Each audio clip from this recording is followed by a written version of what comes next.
આપણે મૃત્યુના સમાચાર આવે ને તો આપણને દુઃખ થાય. આ જગતનું એક સર્વોચ્ચ સત્ય મૃત્યુ છે. એક વસ્તુ તો નક્કી છે, ચાહે રાજા હોય, ચાહે રંગ હોય, અમીર હોય, ગરીબ હોય, મરવાનું નક્કી છે બધાએ.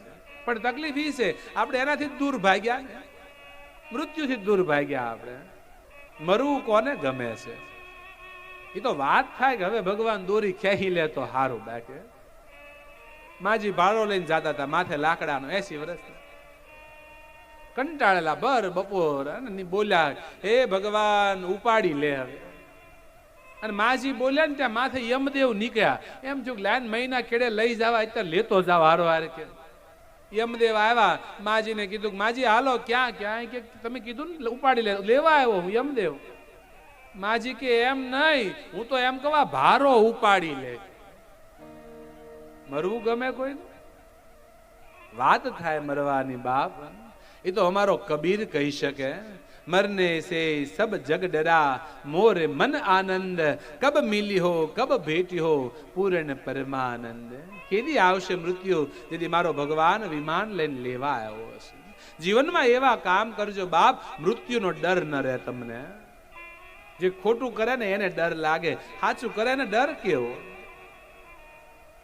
વાતો થઈ શકે મરવાની, બાકી મરવાની તૈયારી ક્યાં કોઈની? કોઈને મરવું જ ક્યાં ગમે છે? આ બધા માજી બધા હોય વાતો કરતા કે હવે વૈયા જાય તો કાંઈ છૂટું રહેતું નથી. બધા કહેતા હવે વૈયા જાય તો કાંઈ છૂટું રહેતું નથી. પણ જેવો કોરોના આવ્યો ને મીડા બધા ઉકાળા પીવા. તો ઉકલી જાય તો શું વાંધો હતો? પણ પરીક્ષિતને મૃત્યુનો સમાચાર મળતા પરીક્ષિત પ્રસન્ન થયો છે.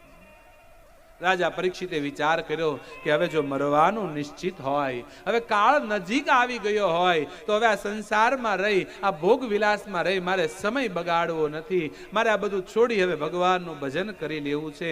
એમ વિચાર કરી પરીક્ષિતે પોતાનું હસ્તિનાપુરનું જે રાજ હતું એના દીકરા જન્મે જઈને સોંપ્યું છે. રાજા પરીક્ષિતે અનશન વ્રત લીધું છે, ગંગા તટ પર આવ્યા છે. આનંદ ઘાટ ઉપર રાજા પરીક્ષિત પોતાનું સર્વસ્વ છોડી અને ભજન કરવા બેઠા છે. એક ક્ષણ પહેલા જે રાજા હતો, કળયુગનો વાસ થયો, અનિતિનું ધન આવ્યું, આજ બધું છોડી સાધુ થઈ બેઠો છે. સમય ક્યારે પલટી મારે ને કોઈને ખબર નથી બાપ. એટલે જ કહે છે આ સમય છે, આમાં ભજન કરી લેજો.